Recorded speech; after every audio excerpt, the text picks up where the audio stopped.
ابو جہل اس نے جو بدترین روش اختیار کی وہ ایک خاندان تھا حضرت یاسر، ان کی اہلیہ حضرت سمیہ اور ان کے فرزند حضرت عمار رضی اللہ تعالی عنہم۔ یہ غلام نہیں تھے، حضرت سمیہ تو کنیز تھی لیکن یاسر غلام نہیں تھے۔ ان کی کہانی یہ ہے، واقعہ یہ ہے کہ یہ بہت نیک آدمی تھے یاسر، یمن کے باشندے۔ انہیں کو خواب میں بشارت ہوئی کہ نبی کا ظہور ہونے والا ہے مکے میں، جاؤ شاید ان کے قدموں تک پہنچ جاؤ۔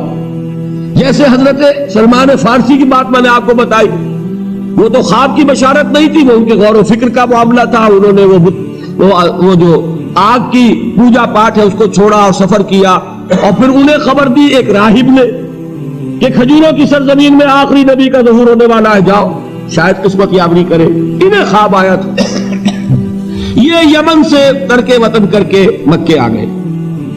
ابو جہل کا ایک چچا تھا، بہت شریف النفس انسان، اس کے ساتھ معاہدہ کیا حلیف بن کر، اور وہ مکے میں رہنے لگے۔ اس لیے کہ یہ نوٹ کر لیجئے، مکہ اس وقت ایک قبیلے کا شہر تھا، صرف قریش۔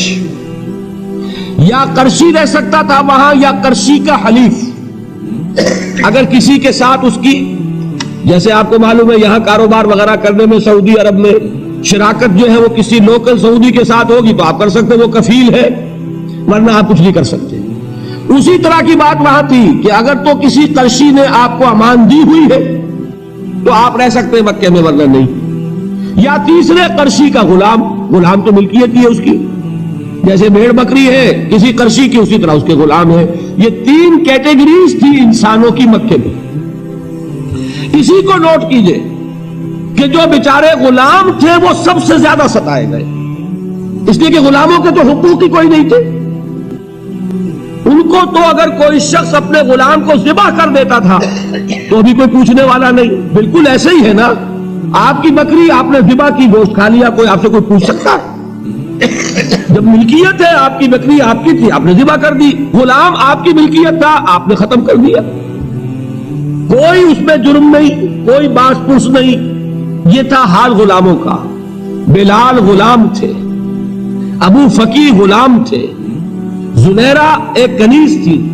ان کو جو ماریں پڑی ہے اس کا آپ کو معلوم ہے، حضرت بلال کے ساتھ جو کچھ امیہ ابن خلف نے کیا، کہ جس طریقے سے کہ حیوانوں کی لاشیں جو ہے کھینچ کر گھسیٹ کر لے جائی جاتی ہیں، ان کی گردن میں رسی ڈال کر گھسیٹتے، اسی طریقے سے حضرت بلال کے گردن میں رسی ڈال کر پھر دوپہر کے وقت مکے کی سنگلاخ گلیوں کے اندر گھسیٹا جاتا تھا۔ نیچے زمین جل رہی ہے توے کی طرح، اور ویسا بھی ہوتا تھا کہ چت مٹا دیا، اوپر سے وہ آگ مکے کا کہ سورج جو ہے ذرا نوٹ کیجئے، آگ برسا رہا ہے، نیچے زمین توے کی طرح جل رہی ہے، اور ایک بھاری سل بھی لا کر جو ہے سر پر رکھ دی، چھاتی پر رکھ دی گئی ہے کہ آواز نہیں نکل رہی، جھاگ نکل رہے منہ سے، لیکن اس حال میں بھی احد احد احد، ایک ایک اللہ، قل هو اللہ احد، الفاظ نکل رہے۔ یہ ہے وہ صبر، یہ ہے وہ صبر، صبر علی الابتلاء، صبر علی الایذاء۔ یہ ابتلاء اور ایذاء پر صبر ہے، جھیلو برداشت کرو، اس توحید پر قائم رہو، محمد کی رسالت کے اقرار کرتے رہو صلی اللہ علیہ وسلم، لیکن ہاتھ نہیں اٹھانا۔ اب میں آپ کو بتا رہا تھا یہ تو غلام تھے، یہ جو تھے یاسر یہ حلیف تھے، غلام تو نہیں تھے نا۔ البتہ وہ ابو جہل کے چچا کی کنیز تھی یہ سمیہ، انہوں نے اجازت لے کر ان سے نکاح کر لیا، یہ تو کنیز رہیں گی۔ بیٹا جو ہوا وہ بھی ایک طرح سے جب کنیز زیادہ ہے تو غلام ہو گیا، عمار ابن یاسر۔ وہ جو شخص تھا بہت شریف النفس ابو جہل کا چچا، وہ مر گیا۔ اب ابو جہل جو ہے اس خاندان کا سربراہ ہے، لہذا یہ تینوں جو افراد ہیں وہ اس کے رحم و کرم پر ہے۔ یاسر کو بھی پروٹیکشن اگر ہے تو ابو جہل کی ہے، ابو جہل جو چاہے کرے، اور سمیہ تو کنیز ہے ہی، اس کا تو کوئی حق ہے ہی نہیں، جو چاہے کرے۔ اور عمار ان دونوں کا بیٹا ہے، لہذا بدترین معاملہ کیا ابو جہل نے ان تین افراد کے ساتھ۔ حضرت سمیہ کے ساتھ جو کچھ کیا گیا ہے آپ اس کا تصور نہیں کر سکتے۔ بالآخر جو شہید کیا حضرت سمیہ کو ایذائیں دے دے کے، سسکا سسکا کے، ان کے جسم کے نازک حصوں کو جلا کے، داغ دے کر، کہتا کیا تھا؟ ایک دفعہ کہہ دو کہ میرا جو یہ بت ہے یہ بھی الہ ہے، مان لو میں چھوڑ دوں گا۔ تنگ آ گیا، کسی طریقے سے ایک دفعہ کہہ دو پھر میں چھوڑ دوں گا۔ لیکن یہ میاں بیوی حضرت یاسر اور حضرت سمیہ رضی اللہ تعالی عنہما، یہ ہے ثبات، یہ ہے صبر، یہ ہے استقلال، ایک مرتبہ بھی کہنے کے لیے تیار نہیں ہوئی جو چاہو کر لو، اب ہم تو اس سے پیچھے نہیں ہٹے۔ تنگ آ کر اس نے حضرت سمیہ کی تو شرمگاہ میں برچھا مارا اور شہید کیا۔ حضرت یاسر کے بارے میں ایک روایت یہ ہے، ستا کے، تنگ کر کر کے، آخر کار جو ختم کیا انہیں شہید کیا کس طرح؟ 4 سانڈ اونٹ جوان، ان سے رسے باندھے، ایک رسے سے ایک بازو باندھا، دوسرے سے دوسرا بازو باندھا، تیسرے سے ایک ٹانگ باندھی، چوتھے سے دوسری ٹانگ باندھی، اور چاروں کو دوڑایا ہے کہ جسم کے پختے ہوئے۔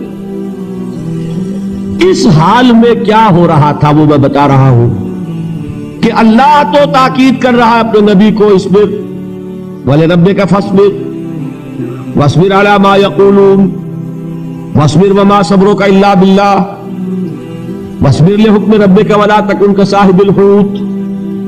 اس وقت سامنے سے حضور گزرتے تھے جبکہ آل یاسر کے ساتھ یہ معاملہ ہو رہا ہے، کیا فرماتے تھے؟ اصبروا یا آل یاسر فإن موعدکم الجنہ، اے یاسر کے گھر والوں صبر کرو، جھیلو، اس لیے کہ تمہارے وعدے کی جگہ جنت ہے۔ اللہ تعالیٰ ادھر آنکھ بند ہوگی ادھر جنت میں تمہارا داخلہ ہو جائے گا۔ یہ ہے تواصوا بالصبر والعصر ان الانسان لفی خسر۔ یہ تواصوا بالصبر پر کون عمل کر رہا ہے؟ محمد الرسول اللہ صلی اللہ علیہ وسلم۔ اس میں بھی ایک بات ہے وہ بھی سمجھ لیجئے، دین میں جہاں عظیمت ہے رخصت کا پہلو بھی ہے۔ یہ جو نوجوان تھے، یہ بوڑھے والدین کا تو وہ مقام ہے، یہ رتبہ بلند ملا جس کو مل گیا، ہر مدعی کے واسطے دار و رسم کہاں؟ حضرت سمیہ اور حضرت یاسر۔ نوٹ کیجئے، میں ایک اعتبار سے کہا کرتا ہوں سید الشہداء یہ بنے کہ نہیں بنے،